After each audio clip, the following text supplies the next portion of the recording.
Welcome to Conversation with Haych. I'm with an amazing, incredible person. Forget all the titles. Person, amazing. She is an amazing preacher, an amazing public speaker. She's a project coordinator delivering RSC. She's a Liverpool fan, which is amazing. That's why I'm wearing the Liverpool top. Don't know, champions. You get me, there's a little badge on the thing. Come on. And also, she's newly married. Bling, you get me? It is the amazing, it is the incredible, it is the down to earth, into her Bible, just superb woman. That is Esther Liburd. Bonsu-Liburd. Bonsu-Liburd. How you doing? I'm very well. How are you doing? I'm alright still. Yeah? I'm okay. Yeah? I'm living. How you feeling about the season though? Boy, that Villa game. I was a bit emotional. Let's not talk about that. But I'm feeling confident. I'm feeling confident. I think we're gonna do some amazing stuff this season. Come on, man. Like, get some yeah, cups. man. Definitely. Tiago. I can't wait for everyone to see what Tiago is gonna bring to it. But let's not get into that. We're talking about Esther today. So, for those who don't know who Esther is, who is Esther Bonsu-Liburd? Okay, so Esther Bonsu-Liburd is a woman. I know people are going to be like, can you not play gender politics? I'm not, I'm just stating the facts. So yeah, I'm a woman. Yeah. I'm loud, I'm creative. Yeah. Very ambitious, I'm driven. Yeah. I like talking a lot, so I became a preacher for some reason. I'm a social activist, I believe in justice. Mm-hmm. And I'm now a wife. Yeah, that's me. So, what is your funniest church story? When I was thinking about this, I was like, I don't even know if I want to share it. But let me tell the truth and shame the devil. I won't say what church it is because that's just no. So I went to preach somewhere and my friends were like, oh, you can't go by yourself because I'm going to travel with someone. I was like, oh, it's long. Let me just do this thing by myself. I don't believe in all that armor bearer hype. Do you know what I mean? So I was like, no, I've got me. So I went to this church and I was sitting down and they were about to call me, but I said, oh, can you delay it? I need to just use the bathroom real quick, yeah. So I went to the bathroom, yeah. I needed to bust a number 2. I'm not gonna lie. I'm married now, so I don't really care what anyone thinks of me. Okay, it's just my truth. And my stomach was hurting, yeah. So I was in there for long. And I was like, no, Lord, please, like, let the river flow because I need to go and preach. People are waiting for me. Cool. As I'm trying to get out of the bathroom, the lock on the door came off. No. Yes. And the service is happening downstairs. I'm on the 2nd floor. So I'm gonna shout for help and look like a fool. And then they come in and smell it. Or I have to get out by myself. It's tricky. And I'm wearing a dress and shoes. Oh, it's tricky. Yeah, it's one of them old school churches. So I decided I have to jump. So I took off my shoes, I threw it over. I had to jump on the toilet. And then from the toilet, I jumped onto like the windowsill. There was like a window at the top. Jumped from there to the 2nd bar for the next toilet. And then jumped down. I had dust everywhere. And I've got OCD. I was panicking. So I had to like dust myself off and then go out there and preach that nothing didn't happen. All for the name of not being shamed for what I did in there. So wait, so when you got out there, did anyone know that this had happened or were you just like? And I had to, bro, do you know what I'm thinking? I don't do shame very well, you know. I don't do shame very well. There's different types of shame, but that one, no. That's a deeper one. That was a deeper one, bro. So, why and when did you become a Christian? Okay, so why I became a Christian was I was kind of living a risque kind of life. I was on the road. Okay. And I got into a situation where someone wanted to take my life, basically. Wow. And in that moment, I just felt like the one person I knew I could turn to was God because I was raised in a Christian home. Got you. So I said to God, I don't know if you're real or not, but if you get me out of this situation, I'll serve you for the rest of my life. But if you don't, then I'll die or I'll just go back to road. And literally, I gave my life in my room that night. And then I had a conversation with the person I had problems with. We sorted it out. We're cool to this day. Shout, well gone. And started serving God from there. Wow. Yeah. Just like that? Just like that, no autocall.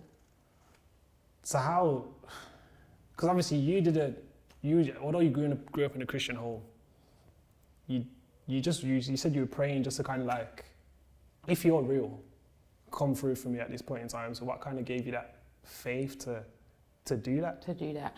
So basically, my father was shot when I was a child, and he was shot in Ghana. Yeah. So that was the whole reason I came to the UK, because my dad needed to start a new life in this country, to get away from the violence that he'd suffered under the hands of his own kind of family. Yeah. So seeing what God had done in my dad's life, seeing him lose everything, seeing that he'd been shot, seeing that his family had turned against him, and seeing him rise, I thought there must be a force behind you, but I just don't want to not live without sin. I don't want to bow my life to nothing. I just want to do what I want to do. So I thought, well, the God that helped my dad should be able to help me. So that made me pray and ask God, and he did. So yeah.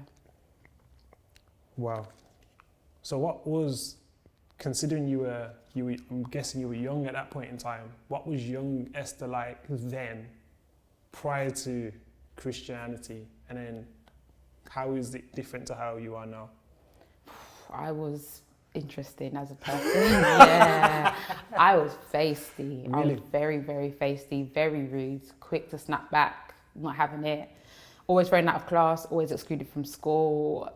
But I was fun to be around. Like, I was life of the party. I was life of the party. I was the class clown. I was always ambitious. That's one thing I've always kept. And I think it was my dad's influence because of his ambition, his drive in life. It kind of instilled a principle in me that I could never settle in life. So I was always ambitious. Sometimes ambitious in the wrong things, but still ambitious. You see what I'm saying? And I was very angry as a young person. Okay. Like, I was a very, very angry person. So yeah. But what was you angry at? I don't know if you want to put, what was did you know what kind of stemmed that anger, or was it just like? Yeah, like I was angry at life. I felt like I'd started in the gutters. Like obviously no one in my friendship circle had a dad that was shot. And I had a brother that passed away as well from sickle cell anemia when I was really young as well. Yeah. And I just witnessed a lot of people committing suicide, just so many things that had happened in my life. And I just thought, can I catch a breath? Can I catch a break? And I also had health challenges when I was young as well. So with all that compounded, I was just like, I don't care who you are, don't get in my way. So that's what led you to being how you was on the roads? Do you know what? I didn't actually want to go on road to do anything, because I know my road friends are like, "Ish, you're not about that life." I was not about that life, you know. I'm the one that's like, I'll run my mouth, but please don't touch me, my face. Like, please, it's gonna hurt. Like, please don't. So I was never about it like that. But you had enough game where I can talk, a great game. Yeah. But we don't need to fight. I don't want to get hurt, but I would always chill with the man them. I was the only girl amongst the man them as well. So the man them always rated me because I could play football. I was really sick at football. Shout out all the man them on the block. And I was really good at PlayStation. And stuff like that. Yeah.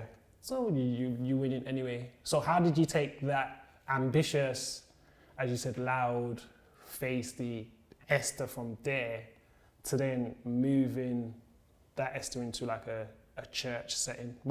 How did that transition become? Were you still quite ambitious as well? Like when you got into church, if I'm going to be like this on the roads, I'm going to be like this in church. Oh, yeah. I think I was more ambitious as a Christian because my energy was put to something that I knew bettered more than just myself. It bettered other people.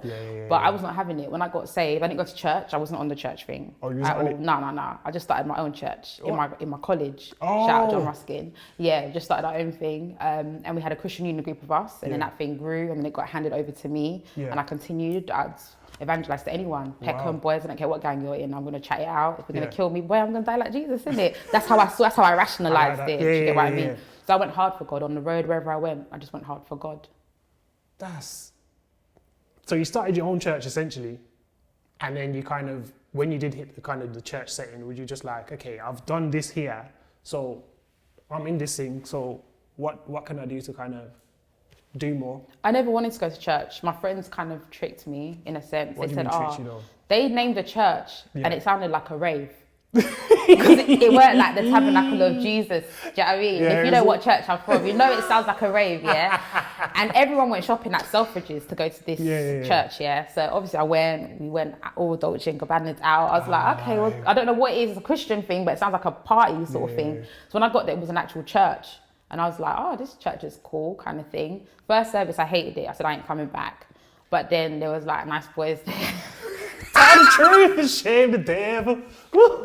There was nice boys there. So I was like, oh, let me just go and check it out again. Let me know why. So I went back again and then there was the youth pastors were preaching and I was I've never heard anyone preach like that in my life. They were preaching in my language that I could understand. So I was like, oh, I really like this. And then from that day, I was like, yeah, I'm staying here. That's crazy. So what advice would you give to young Esther, now that who you are now? What advice would you say to young Esther who's just coming up, wanting to be a Christian? What advice would you give to her? Oh, so much advice. I'd say take it easy with church. Church is not your life. Don't spend your days and nights grilling over a church building. Focus on the things that you want to do outside of church. That don't drop your friends and family because of the call of God. That message is a lie from the pit of hell. Like, the way that you harness relationships actually states how mature you are in Christ. The way you're able to navigate the people that get on your nerves and the people that don't get on your nerves. I'd say to her, you're going to travel the world, so like, learn the map so that when people name certain countries, you know what they're talking about, because geography was not my thing. I dropped out in like year 7. I was too naughty. So yeah, learn the map and relax in who you are. Like, stop allowing people to form an identity of who you are and form that identity in what God has said you are. That's what I'd say to her. Did you feel the pressures of people forming identity, especially when you found your calling of becoming a preacher and stuff like that? Did you feel like people's pressures were now put on you, especially at quite a young age? Did you feel that? Definitely. So what did you do to how did you maneuver through that? Because obviously you were young at this point when you kind of became a preacher or knew your calling, which we'll get onto in a bit. But how did you kind of deal with those pressures? I think at the time, I just trusted people that were older, thinking, they're just going to steer me in the right way. Yeah. But then, as you said earlier, I love the Bible. I love reading it. So when I started to see how some preachers and pastors and leaders carried on, and then I looked at scripture in terms of like how actually you lay your life down for the sheep. The sheep shouldn't be laying their life down for you because you can preach. Do you get what I mean? Yeah. That kind of transforms the way that I saw things. So before I had armor bearers and I wore suits and I had the biggest Bible, you know, and I highlighted things I didn't read, but I just wanted people to see the highlighter pen. See the different colours, yeah. For them to think, wow, this girl's really studying. Do you get what I mean? Sort of thing. These times I like audio Bible, but anyway. That's what I was doing, and I was trying to be deep. I was trying to be, you know, I see in the spirit all the time. Wow. And I just had to drop that. I said, no, this is just not what God has called me for. So like something radicalized my Christianity in 2009, where I realized that I can't serve in a church, or I can't serve a gospel that talks more to the devil than it talks about God. Wow. Yeah.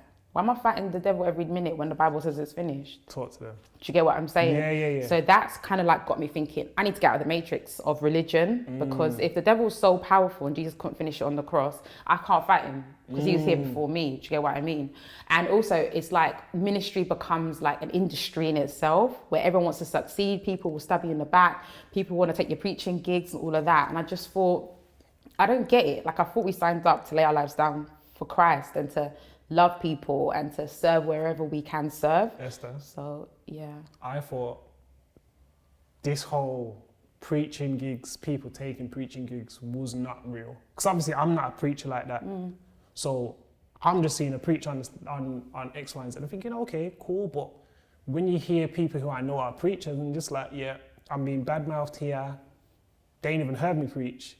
Because this person said this and this person said that.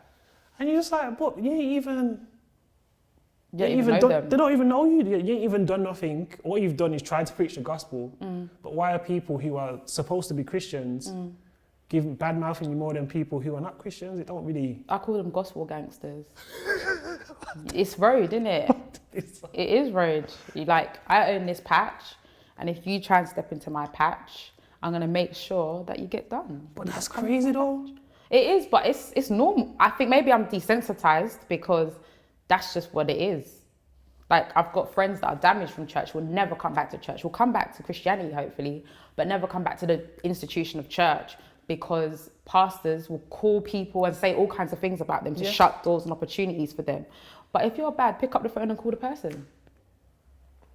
If not, stop talking.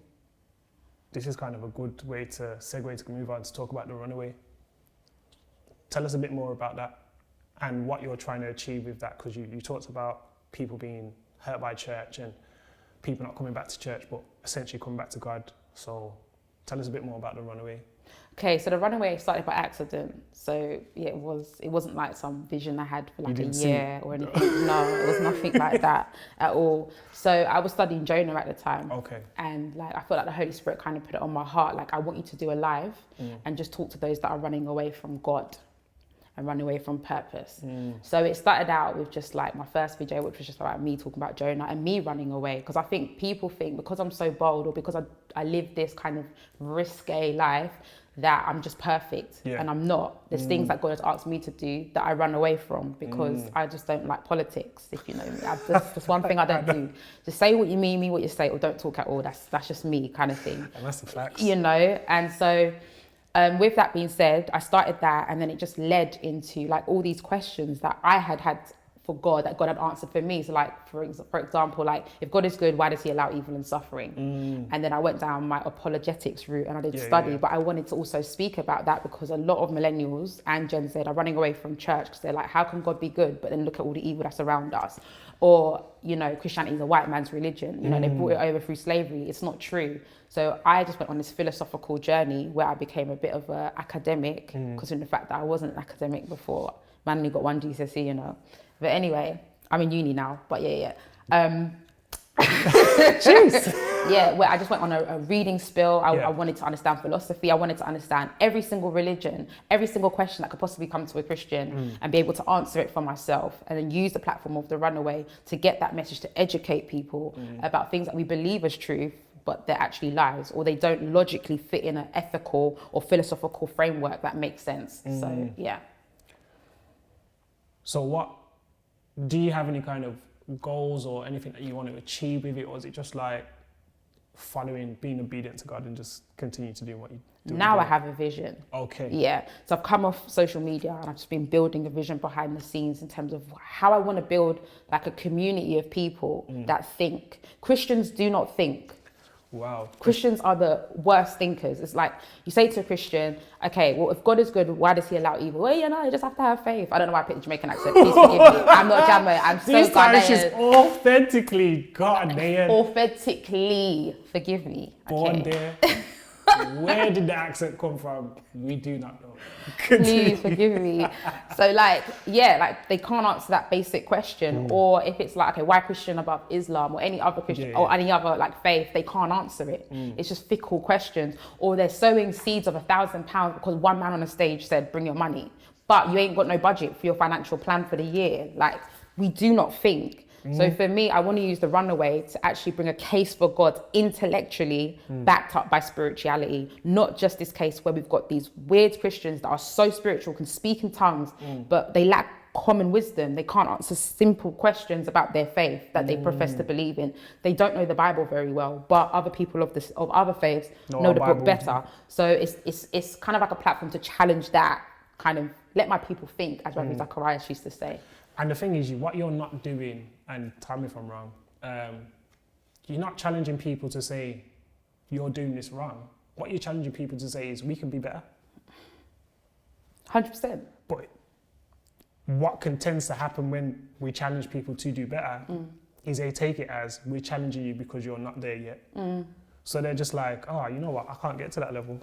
So they just start, or they're just like, you know what, you're attacking me. And all you're really trying to do is just, I want you to do better. I want you to be better, so what we're giving to God is better.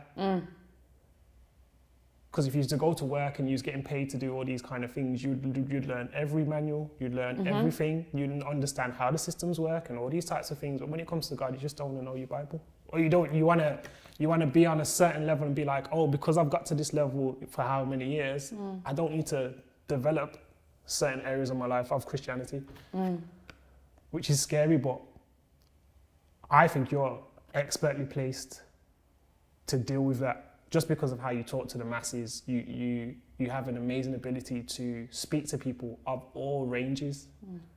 And I think you cannot underestimate that ability, because not everyone has that. So I'm proud of you staying this live. I'm proud of you, and I think it's amazing what you're doing and what you've already been doing. But I think it's amazing that with this kind of thing, people are lost and people need something like this, because church to those people is so far away in terms of going into physically or even Zoom where we're at now. Yeah. So I just want to say I'm excited for what this chapter is going to bring for you from the Runaway, and I think it's just going to be an amazing overturn of people, but souls. Not just people as in number. So when you see the numbers ain't what you expected them to be, or what you thought, okay, God, you've given me this and I've got a vision and X, Y, and Z, don't be deterred, because the souls are still going to be turned to God. Does that make sense? I don't even know why I'm speaking like this on this thing, It's good. But I'm just letting you know that's how I feel. Let's get back into this. So do you feel has been your hardest trait to turn since becoming a Christian? When you say trait, do you mean like behavior? Do you mean mindset? Trait. Okay, do you mean like a negative trait that I've had to turn into a positive trait? Where are you going? Do you know what it is? Where are you going? Language is synonymous, it's like a synonymous, and I want to answer your question specifically. So a lot of times Christians say like, what's the behavior trait that you had to wrestle with to change? And I'm like, it goes deeper than the behavior trait, because that behavior is linked to a mindset. So that mindset has a lot of different behaviors, but I can pick one behavior and talk about it if you want. Let's talk about the mindset. Okay. Because obviously when I'm thinking trait, I'm thinking something that had you stuck, and obviously the behavior, not to go too deep, but the behavioral trait of certain things always comes from a deeper root, which essentially, as you're saying, is the mindset. So let's go mindset. So what was the mindset trait? Because obviously we could talk about behaviors, but it's always going to come back to a deeper thing. What was a mindset trait that you had to fight against and change the most since becoming a Christian? My life was a curse. That's the hardest thing ever. And that leads into so many damaging behaviors that I took on. But the depth of my subconscious mind was telling me, your life is a curse. Everyone else has got a happy life. You don't, because look at your life, you're suffering. Look at everyone dying around you. Your dad's gone, this person's gone, you're sick, this, that, and the third. So I thought, what's the point?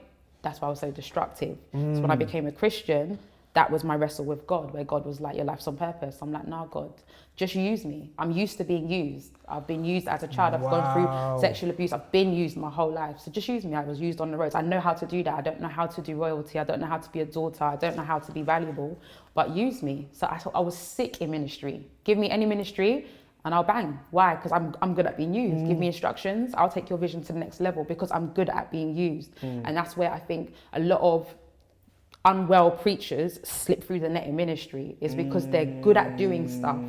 But where that's coming from is an unhealthy mindset. So God had to really break that and say, hey, I don't need you. I don't need to use you. If you never preach again, we're good. Wow.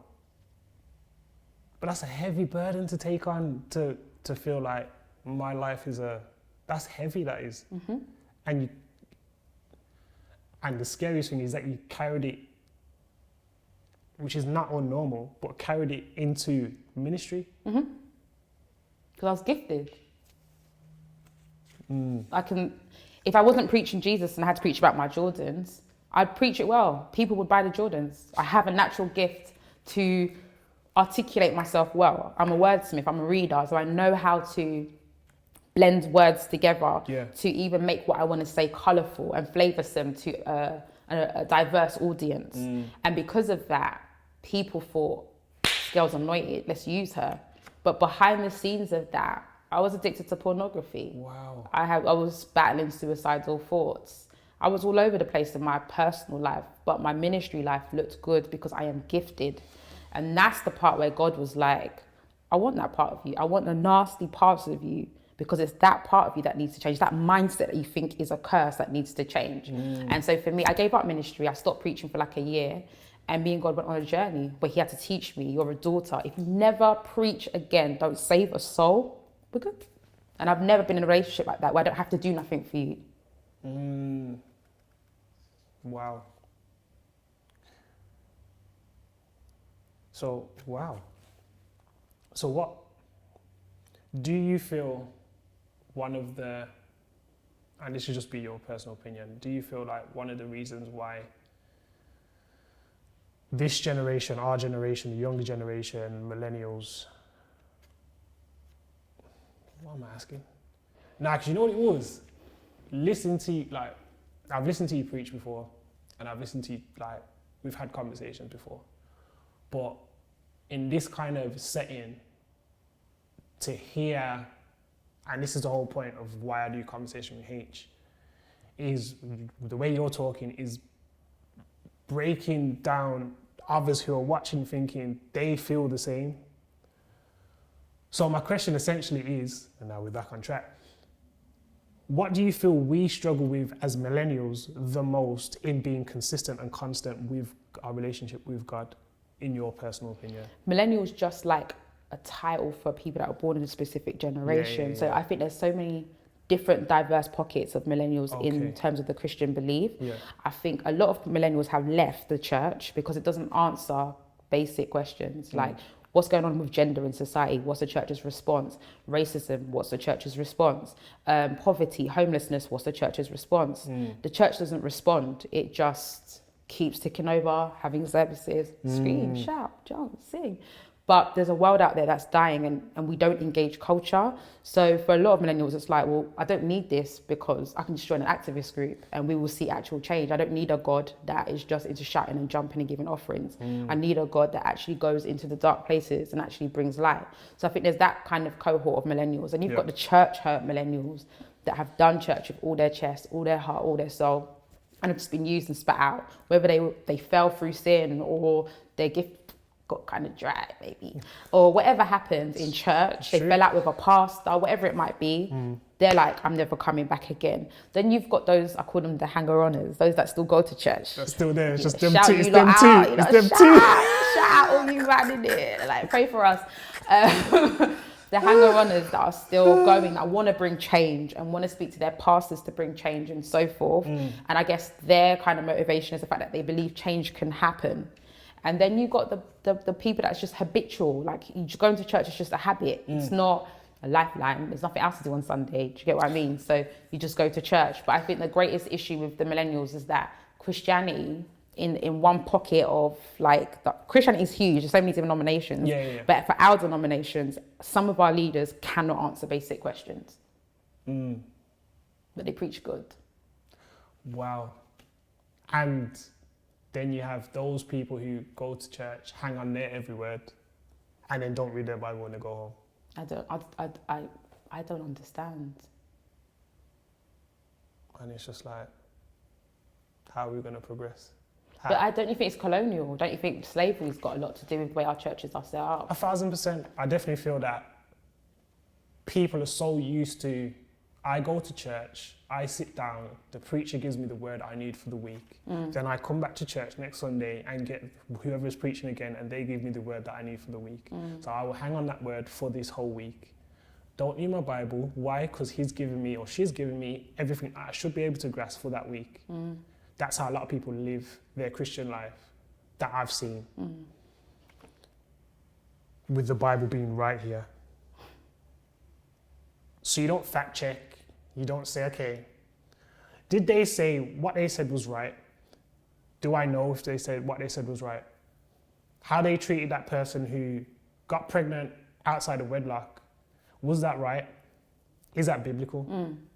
Or if that was my daughter or my son, would I be happy with that same treatment? Say it louder for the people at the back.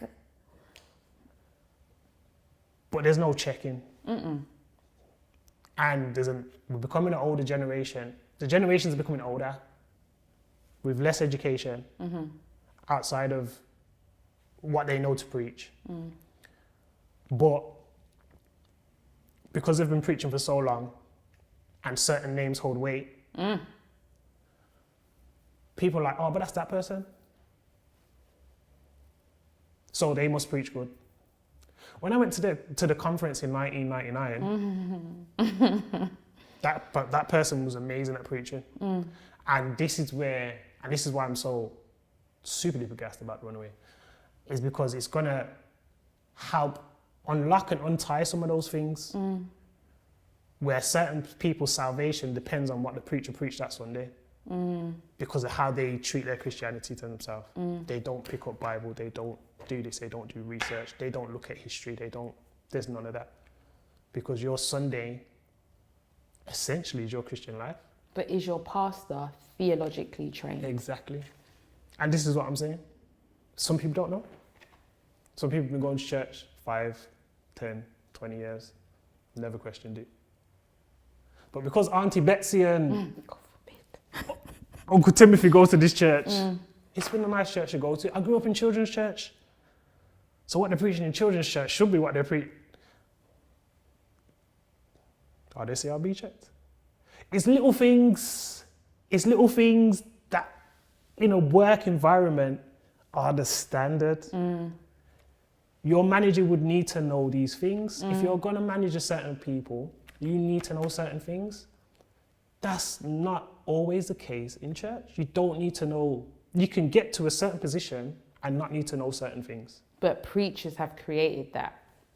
It's the faith message, and there's nothing wrong with faith in itself, but you have to study. You have to study to show yourself approved.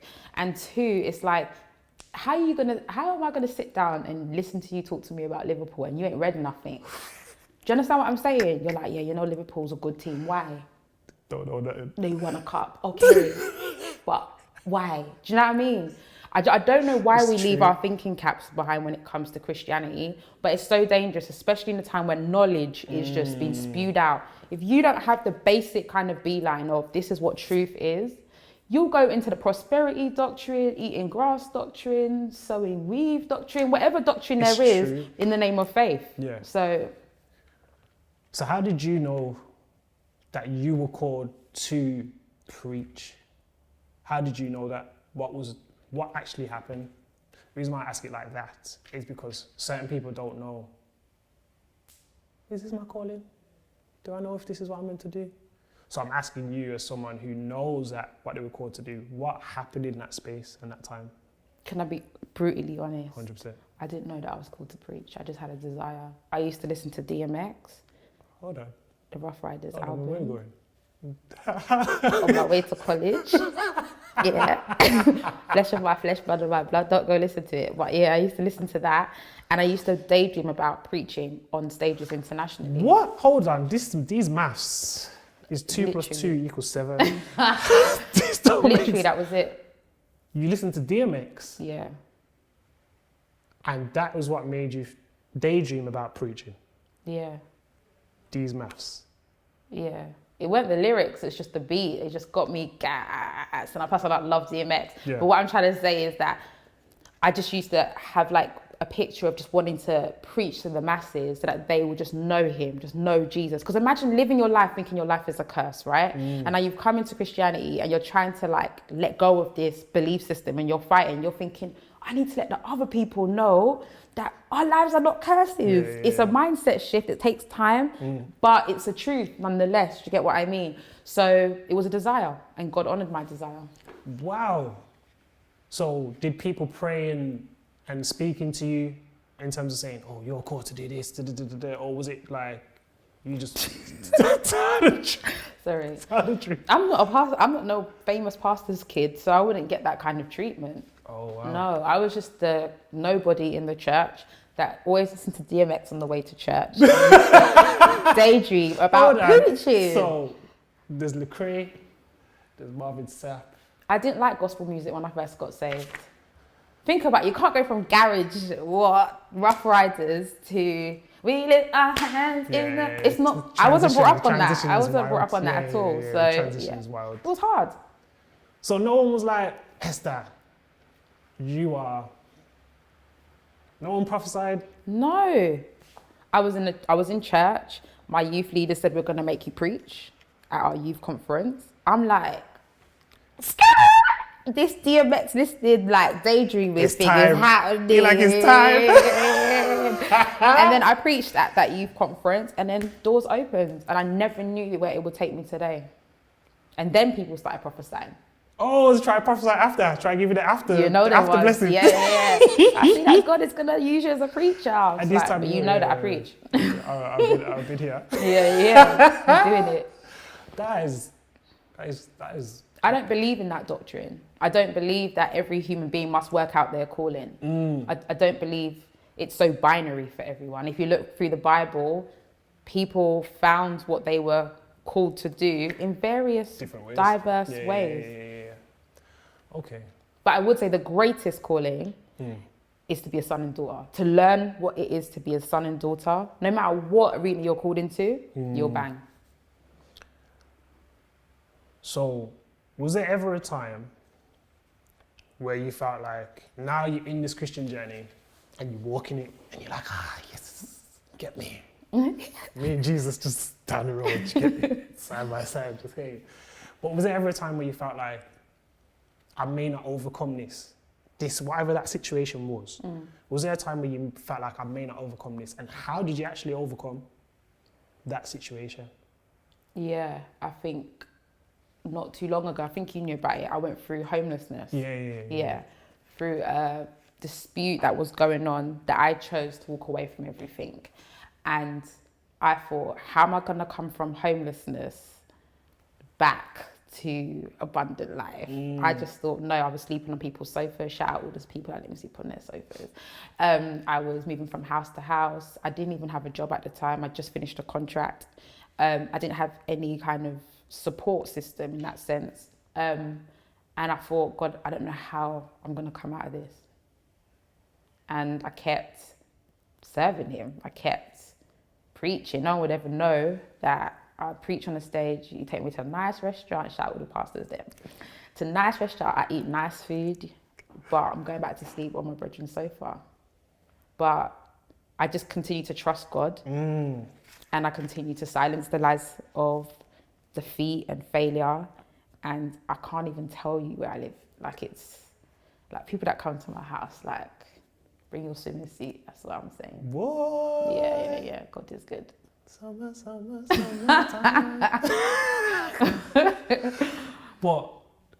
And that's an amazing transition to get to where you are.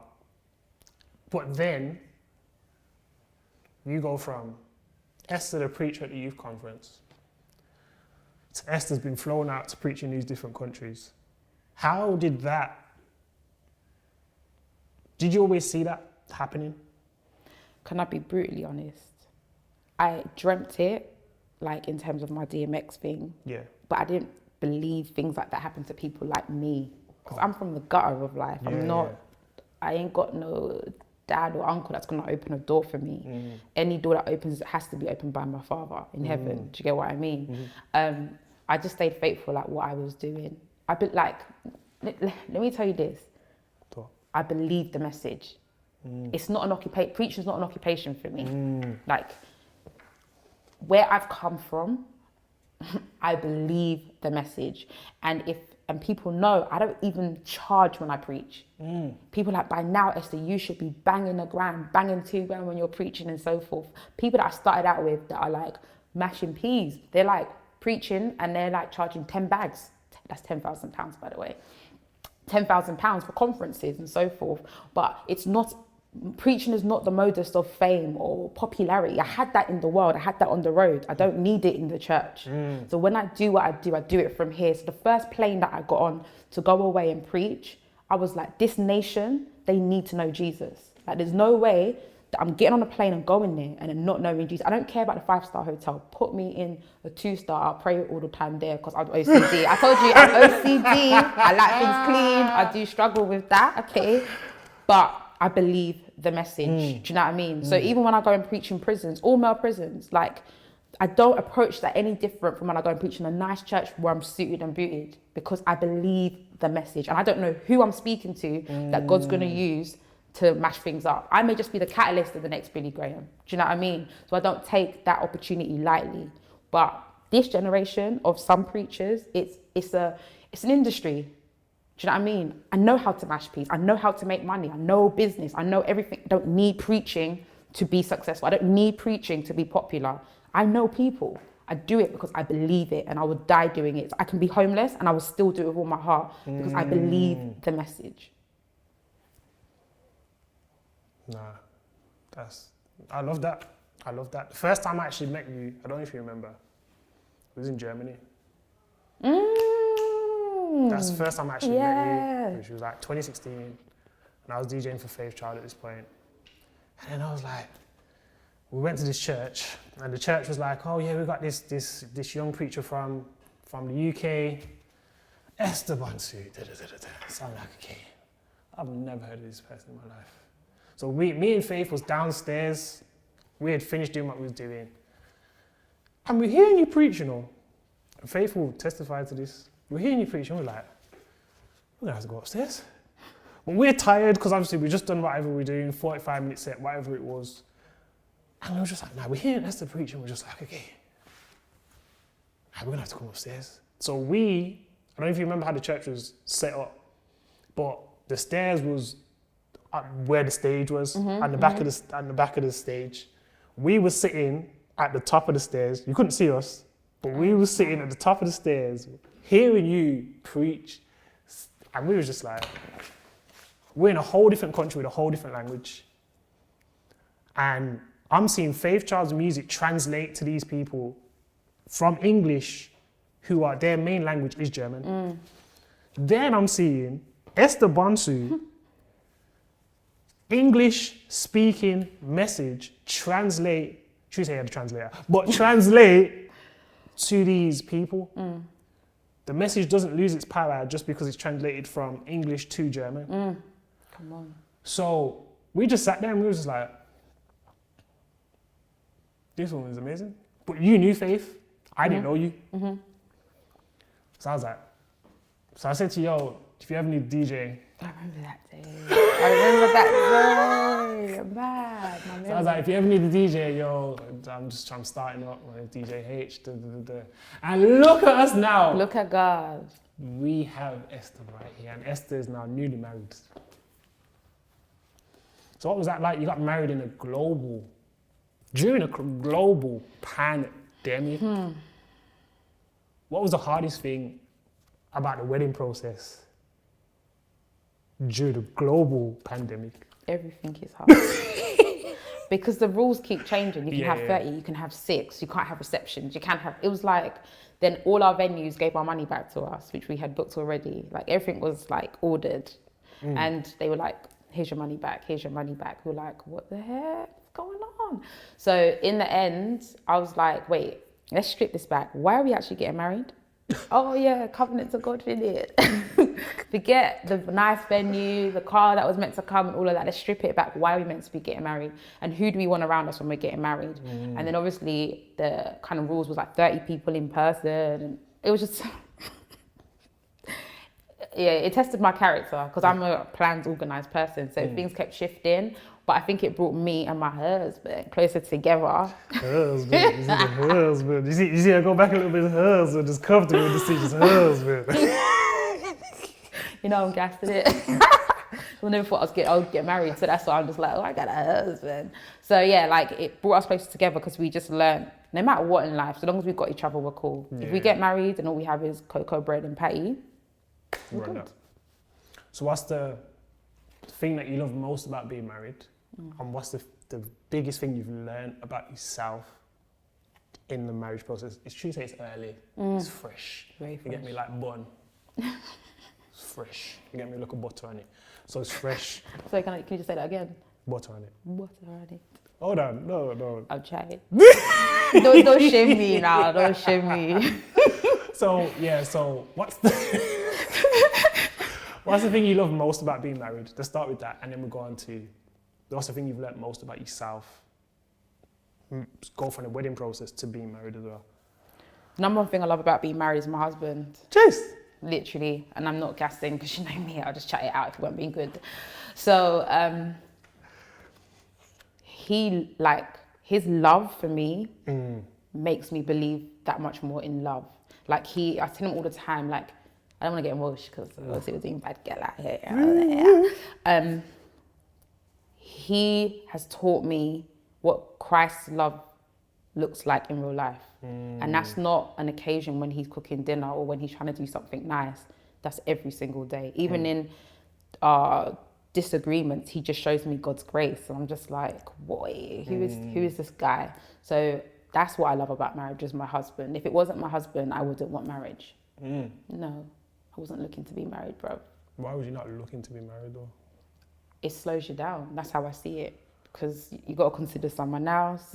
I can travel when I like. I spend my money how I like. I wake up when I like. I eat what I want to eat. Do you get what I mean? Sort of thing. And also, I just didn't rate Christian marriage. I'm so sorry if your marriage is banging. I just haven't seen it in my sphere.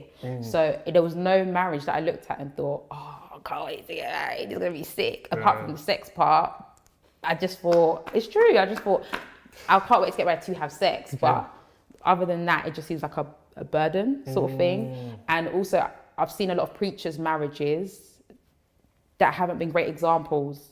You know, people marry each other for ministry. If I never preach again, I want you to love me. Even if I renounce Christ tomorrow, that's not grounds for divorce. You still got to love me. So love me for who I am, not just for what I do and just my beliefs, if that makes sense. So he encompasses all of that. So I love marriage because of my husband. What's the thing you've learnt most about yourself? Ooh, too many things I've learnt about myself. I'm a good wife. I never thought I would be a good wife, because when I hear them preach Proverbs 31, I'm like, so I must do work so he can get praised in the gate, but no, I don't want to praise me. Like, come on, like the Proverbs 31 thing is out of context, by the way. Please go and get theological training, because that's not the wife that we're all meant to be. But anyway, the thing that I've learned is that I'm a good wife, and why I'm a good wife is because I'm the best version of myself. I just bring myself into the marriage. Another thing that I've learned about myself, I'm crazy. Like, so wait, you didn't know this before? No, I thought you lot was gassing me. Well, I'm just crazy. Who was telling the truth? Like, I always want to play WWF. Like, I just don't think life is that serious. Do you know what I mean? But because he's more serious than me, I just realised, like, Esther, you're not well. Like, why do you want to put a saucepan on your head? It's balance. It's called balance. Yeah, the balance. I want to be normal. I want to be like him when I'm older.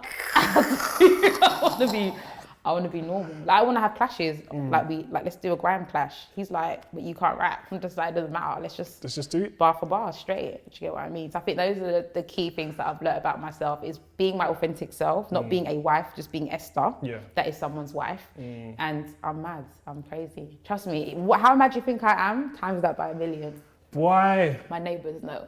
Why? Okay. So what's your plans for the next 12 months? Self-development. So I'm in uni. Yes. I'm at Queen's Foundation University studying theology, ministry and mission. So I better get a first, Jesus, please. Yeah, so theological training is like my priority at the moment. Yeah. 2, enjoying my marriage, building my marriage. That's like my focus right now. Everyone's like, you need to get back out and preach. I'm like, no, I need to build my house. That's what I need to do. So building my house is another thing. I've got some business stuff coming out. I'll release that soon. Blessings. Runaway will be back soon as well. And I've got quite a few. There's so much going on. I never knew one little Runaway would open so many doors. But I'm going to be on different shows. I'm going to be collaborating with different people. I'm going to be doing more in politics. Just watch this space. I've got a lot coming in the next 12 months. See this man. Gas. From the roads to the pulpit. Come on. My last question for you is, what encouragement would you give to yourself with where you're at in life now? Oh, that's a good question. Okay, so where I am in life right now, I would say, so I have to close my eyes so I can see myself, yeah? I would say, Esther, don't be so hard on yourself. Be present, live in the present moment. Don't always live in the future, and don't always dwell on the past, but like live in the present state that you are right now. Kill your colonial view of Christianity and your colonial view of what it means to be a black woman living in a Western society, and do that intentionally every single day. Laugh more than you already do, and also never seek the approval of any person to live your life. Seek the approval of God. Yeah, that's what I'd say to myself. Esther Bonsu-Liburd, thank you very much. Thank you for this conversation. This has been Conversation with Haych, with the, as you should already know by watching this, superb Mrs. Esther Bonsu-Liburd. Thank you guys for tuning in, and we'll have more for you soon. Make sure you like, comment, subscribe. My mum told me to do that, so I have to do that now. See you guys soon.